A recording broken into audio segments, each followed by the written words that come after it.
Il y a quelque chose qui préoccupe les scientifiques et les érudits de la Bible dans le monde entier, et il est probable que vous ne sachiez pas que cela est en train de se produire. De nombreuses îles et même de petites nations sont englouties par la mer. C'est exact. Et le plus incroyable, c'est que tous ces événements avaient déjà été prophétisés dans la Bible.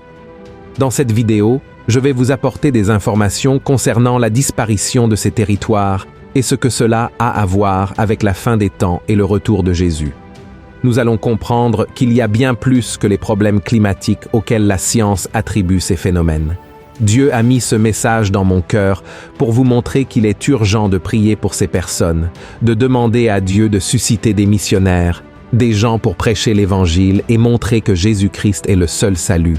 Avant de commencer, je vous demande simplement de vous abonner à ma chaîne et d'activer la cloche de notification pour recevoir les prochaines vidéos que je publierai. D'accord? Je veux vous aider à comprendre la Bible de manière simple et facile. Alors venez participer avec moi. Maintenant, allons-y. Selon les érudits, depuis l'année 1880, le niveau moyen de la mer a augmenté de 20 à 23 cm, une conséquence directe des changements climatiques. Je sais que, si vous comparez cela avec une règle chez vous, cela peut sembler peu, mais en comparaison avec toute l'eau de mer qui augmente de cette quantité, cela provoque une destruction terrible. Ces dernières décennies, cette augmentation s'est considérablement accélérée avec des niveaux de mer montant à des taux records en raison de la fonte des glaciers et des calottes polaires. Cela est lié à l'augmentation des températures mondiales, causée principalement par les émissions de gaz à effet de serre. Même si les objectifs de réduction de cet impact sont atteints, ce que je ne crois pas que cela se produira, la science affirme que le niveau de la mer continuera à monter, entraînant la disparition rapide de territoires entiers.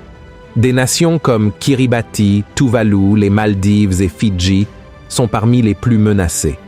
Kiribati, par exemple, prend déjà des mesures sérieuses pour s'assurer que sa population ne soit pas abandonnée lorsque ces terres disparaîtront.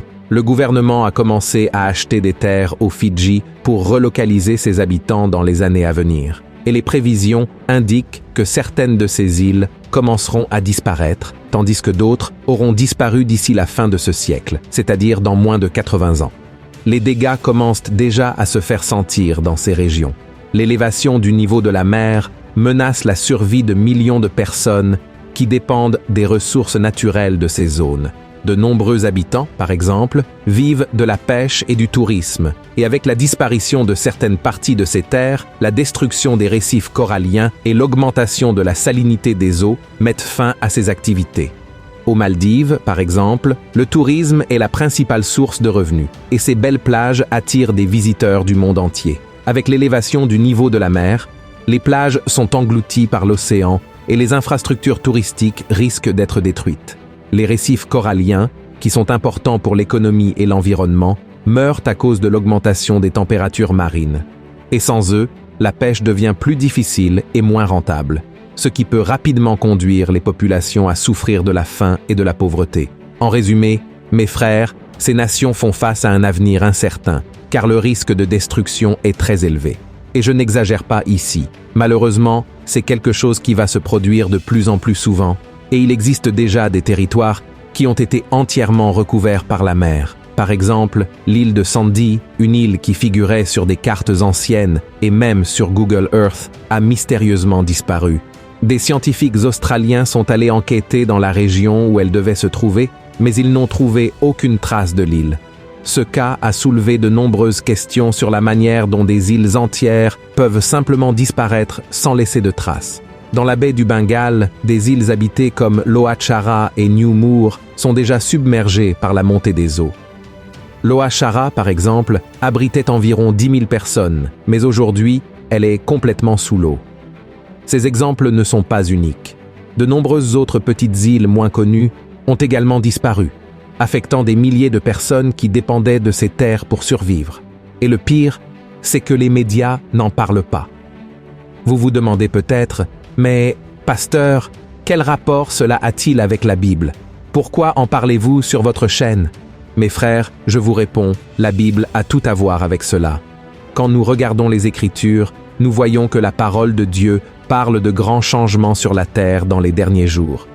Dans Apocalypse 16, 20, il est écrit sur quelque chose qui se produira dans un avenir proche. Et toutes les îles s'enfuirent, et les montagnes ne furent pas retrouvées. De plus, dans Luc 21, 25, Jésus parle des signes qui apparaîtront dans les cieux et sur la terre dans les derniers jours, y compris le rugissement de la mer et des vagues, qui causera beaucoup de peur, de terreur et de confusion parmi les nations. La Bible mentionne également qu'à la fin des temps, il y aura de grands tremblements de terre et des changements géographiques drastiques. Dans Apocalypse 6,14, il est question d'un grand tremblement de terre qui déplacera toutes les montagnes et toutes les îles de leur lieu. Pouvez-vous imaginer cela? Si aujourd'hui nous assistons à un tremblement de terre ici ou là et que cela nous effraie déjà, imaginez lorsque toute la plaque tectonique se mettra en mouvement. Tous ces passages que j'ai cités parlent d'événements qui se produiront pendant la grande tribulation, c'est-à-dire pendant la seconde moitié des 7 ans du règne de l'Antéchrist sur la terre. Mais ce qui se passe déjà dans ces endroits montre que nous vivons déjà le début de ce que la Bible prédit pour les derniers moments avant le retour de Jésus. Et tout semble s'imbriquer parfaitement. Ce n'est pas un hasard si les dirigeants et les populations de ces endroits sont désespérés à la recherche d'une solution. Ce n'est pas non plus un hasard si les grands milliardaires du monde s'inquiètent de trouver une vie en dehors de la Terre. Cela se produit parce que les scientifiques eux-mêmes sont parvenus à la conclusion que la Terre a une date de péremption et tous les plans et objectifs environnementaux visant à freiner la destruction de la Terre ne sont pas atteints. En d'autres termes, c'est un chemin sans retour. Les hommes cherchent de plus en plus la prospérité sans savoir qu'ils sont en train de se détruire eux-mêmes. Cela se produit aussi parce que nous ne parlons pas seulement de pertes matérielles. Quand une terre est perdue, ce n'est pas seulement le territoire physique qui disparaît. Les plus grandes et pires destructions pour ces personnes sont culturelles et spirituelles. Pour elles, leur nation ne représente pas seulement un bout de terre, mais aussi la manière dont elles voient leur vie, le monde et même Dieu. Quand la mer engloutit une île, elle emporte avec elle l'identité, l'histoire, les traditions et le mode de vie de ce peuple. C'est pour cela que tout cela est très triste et très sérieux. Lorsque nous regardons les prophéties de la Bible, les événements dans ces îles et petites nations, et surtout le désespoir de ces personnes, je me souviens de ce passage de Matthieu 24, où Jésus parle à ses disciples du début des douleurs.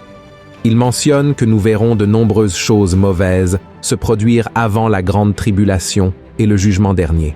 Ces signes, comme les guerres, les famines, les maladies et les catastrophes naturelles, sont comparés aux douleurs qu'une femme ressent avant l'accouchement, qui augmentent en intensité et en fréquence à mesure que la naissance, ou dans ce cas, la fin des temps, approche. Cette comparaison utilisée par Jésus signifie aussi que ces événements ne sont que le début de quelque chose de plus grand et de plus intense à venir, comme nous le voyons dans les prophéties du livre de l'Apocalypse, qui parlent des îles disparaissant et des montagnes qui ne seront plus trouvées. Et en parlant de ce genre de souffrance, l'apôtre Paul utilise le même terme, douleur de l'accouchement, dans le chapitre 8 de sa lettre aux Romains, pour dire que toute la création de Dieu gémit à cause de ce qui se passe sur terre, à cause du péché. Je n'ai aucun doute que la disparition des îles et la destruction causée par les changements climatiques sont des avertissements de Dieu pour nous inciter à nous repentir et à réévaluer nos vies. Mais la bonne nouvelle est que l'apôtre Paul apporte aussi un message d'espoir. Tout comme les douleurs de l'accouchement se terminent par une nouvelle naissance, un jour, l'humanité sera libérée et transformée dans la glorieuse manifestation des enfants de Dieu. Cela signifie, frères et sœurs, que tout comme les êtres humains, la terre elle-même, soumise à la corruption et à la souffrance, sera aussi un jour libérée et renouvelée. La disparition des îles et autres catastrophes naturelles ne sont qu'un rappel que nous vivons dans un monde déchu qui attend la rédemption finale promise par Dieu et que nous ne devons pas placer notre cœur et notre espoir ici. Amen. Dans Apocalypse 21, 1, Dieu nous promet un nouveau ciel et une nouvelle terre, où il n'y aura plus de douleur, de souffrance ou de mort. La création sera restaurée et toute la souffrance que nous voyons aujourd'hui sera effacée. C'est l'avenir que nous attendons et qui nous donne de l'espoir, même face à tant de souffrances, de crises et de désastres partout dans le monde. Et il y a encore quelque chose que je veux vous dire. ce n'est pas parce que nous savons qu'à la fin, la douleur disparaîtra et que Christ vaincra tout mal en nous donnant la vie éternelle, que nous pouvons rester les bras croisés sans rien faire pour les autres. Au contraire, en tant que chrétiens, nous sommes appelés à être la lumière de ce monde, à prier pour les perdus, à évangéliser et surtout à donner un bon témoignage. De plus, nous devons aussi prendre soin de la terre. Souvent, nous pensons que c'est au gouvernement de le faire. Nous rejetons la faute sur les autres, mais nous avons aussi le devoir de prendre soin et de protéger la terre. Le plus important de tout cela est de rester en paix en regardant toujours la Bible et les événements dans les journaux, pour comparer tout ce qui se passe avec les prophéties bibliques. Ainsi, nous resterons vigilants, sachant que le retour de Jésus est de plus en plus proche. Et si vous m'avez écouté jusqu'ici et que vous n'avez pas encore donné votre vie à Jésus, c'est votre moment. Faites une prière là où vous êtes, confessez Jésus avec votre bouche et repentez-vous de vos péchés. Je suis sûr qu'il vous sauvera là où vous êtes, peu importe ce qu'a été votre passé. L'important est où vous allez à partir d'aujourd'hui. Alors, prenez la décision de marcher avec Christ et vous ne serez jamais déçus ni abandonnés. Amen. Et pour vous montrer à quel point toute la Bible se complète et comment elle s'accomplit de nos jours, même si les gens ne veulent pas suivre la Bible, je vais laisser une vidéo très importante parlant de quelque chose qui se passe dans le fleuve Euphrate et qui effraie tout le monde dans cette région. Mais nous, en tant que chrétiens, nous ne sommes pas pris par surprise.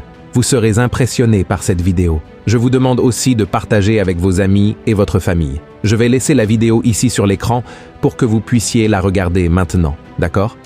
Je vous attends dans la prochaine vidéo. Que Dieu vous bénisse puissamment. Un grand câlin.